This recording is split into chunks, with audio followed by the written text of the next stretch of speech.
Welcome back, class. Let's review what we discussed and you read for the last session before we begin our discussion of Chapter 15. We discussed William James, the pragmatist and the anticipator of functionalism. We also examined the stages of U.S. psychology, from stage 1, the moral and mental philosophy, where its focus was on theology, all the way to stage 4, where we introduced the idea of functionalism, which focused on the individual from an evolutionary perspective. We also discussed the characteristics of functional psychology, never being a well-defined school. Focus was on to understand the function of the mind. It was a practical science to improve the human condition. It urged the use of any methodology that was seen as useful. It was also concerned for the why of mental processes, ergo motivation. It accepted both mental processes and behavior, interested as well in individual differences. And it was influenced directly or indirectly by William James, who was also influenced a great deal by Charles Darwin's work on evolution.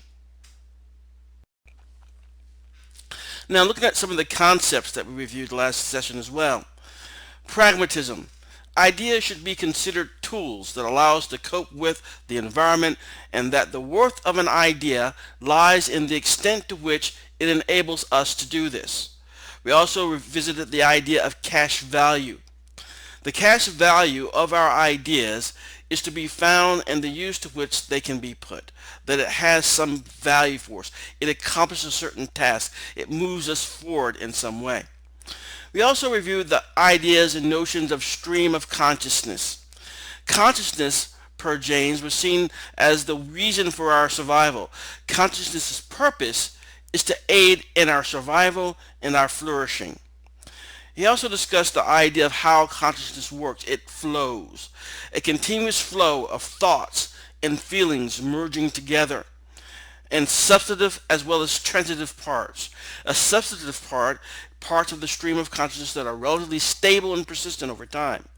Transitive parts, parts of the stream of consciousness that fleeting and serve to join the other more stable parts together. And also visit the ideas of fringe consciousness, the transient part of consciousness of which only have a vague awareness of. And that focused on the idea of the tip of the tongue phenomena as well. So that gives a little bit of the key ideas that we covered in our last session during the last chapter review.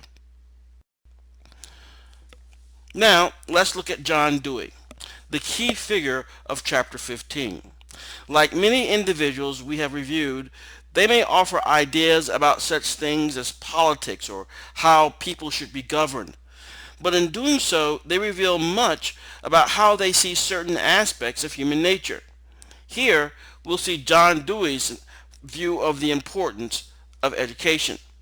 So, Dewey on matters of education. Education is a social process. Education is growth. Education is not a preparation for life, but is life itself. So from that statement, you see his perspective of education as being a major driving factor for us as human beings. So how does he view the nature of the child and nature of learning? So as I stated, when these philosophers come up with certain ideas and notions, they may sound somewhat grandiose at times, but whatever these notions are, be it politics or education, it really tells us a lot more about how they see human nature, in this case the nature of the child. From his perspective, children are curious, social, constructive, and expressive. And of course, they'll grow up to be humans who hopefully will maintain this curious sociability, constructiveness, as well as being very expressive as well. So, let's talk about learning. Experiential learning. Experiential learning takes place when a person involved in an activity looks back and evaluates its learning, determines what was useful or important to remember, and uses this information to perform another activity. So, they look back and evaluate what was learned. They assess what was useful or important about what was learned, and then they take this learning and employ it to perform another activity. So again, think about what functionalism is so far as we've discussed. It's about how it is that psychology in all its aspects allows us to survive, to adapt, to prosper. In this case, we strongly see education being a key factor per John Dewey. So, so we're going to take time to examine Dewey's view of education, his philosophy of education. So, philosophy needs to define what education is. Moreover, any ideal that is genuine help in carrying on activity must rest upon prior knowledge of concrete actual occurrences. So this allows us to carry out an activity based on the types of things that we have learned, our prior knowledge. Education is a process of development, but it is a directed growth which is meant to be directed by educators. Education is a process guided by someone who hopefully will have the understanding to make the education more efficient and more effective. All students are different from one another and will not learn in one standard or uniform way. This is an acknowledgement of our individual differences and how we learn. Some may learn more through visual or auditory or by actually doing something, depending on what the content of the learning actually is. But here we see Dewey painting a very clear picture as to what education is, its importance, the process of it, and how it sort of fits in the big picture. So, looking further, the student possesses inherently the raw material and the starting point of growth. However, the environing conditions to be furnished by the educator are the indispensable means of their development. Thus, educators must modify environment to provide direction of student growth. Each student possesses innate possibilities and properties for growth, and as such, an ideal education is characterized by continual growth. So here, the educator structures the learning, and for the growth to really set in, it must be continual. We always are continuing to grow, continuing to educate, and continuing to learn. So, going even further, the educational end and the ultimate test of the value of what is learned is its use and application in carrying on and improving the common life of all. So, education improves life. Thus, by experiencing growth in education in a democratic environment, students will learn how to reform society. So here, through properly being educated, society becomes better. Society becomes reformed. So we can see here that it's not just education that Dewey is really talking about.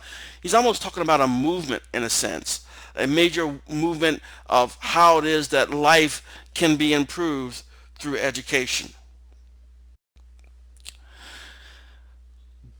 Dewey wants to make individuals more capable of self-support, but he also stresses connections and commitments to others. So one of the key things that we see here is the idea of self-support. In a previous lecture, we talked about this idea of giving someone a fish versus teaching them how to fish.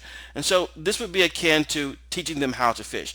Make individuals more capable of self-support and also reaching out and connecting with others. Schools should not just use activities, but select activities that connect to democratic life.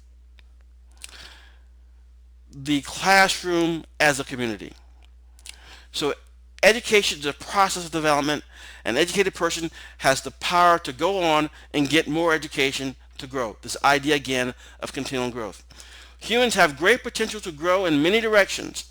The environment for growth matters. Traditional schools, according to Dewey back then, fail to recognize the diversity of capacities. The need to initiate growth must come from the needs and the powers of the pupil. So, in a way, if we think about this, we are striving for them to become independent. We're striving for them to be connected to the community. We're striving for them to have growth in such a way that it ultimately could lead to a Maslow type idea of self-actualization. So, what does he reject about traditional education? Well, we talk about it this way. Dewey believes that faculty psychology, and faculty psychology is the mind as an entity that is subdivided into multiple centers of functioning rather than completely integrated function. Dewey believes that that view, as well as behaviorism and a teacher-centered approach to curriculum, do not capture the correct psychology of learning, that they sort of miss the point. He rejects the idea that rote learning and memorization are learning at all. So the idea is, and we are very familiar with this because I'm sure at some point in your career you just learn through memorization, not tying things together, tying connections together. From Dewey's perspective, this is not learning. The educational center of gravity has been too long in the teacher, the textbook, anywhere and everywhere except in the immediate instincts and activities of the child himself. So the idea here, it should be student-centered and not teacher-centered or textbook-centered. Schools should not be static in subject matter, authoritarian in methods, and mainly passive. But again, as we have mentioned before in class, as we've gotten on this topic before, is that when we are trying to educate, when we have large numbers of people to educate, obviously certain things are done from a logistic point of view that makes it more efficient when it may affect the effectiveness of it. Dewey fears that society and traditional schooling are prompting selfish, egotistic, competitive views where we learn to outwit others and to get on for ourselves.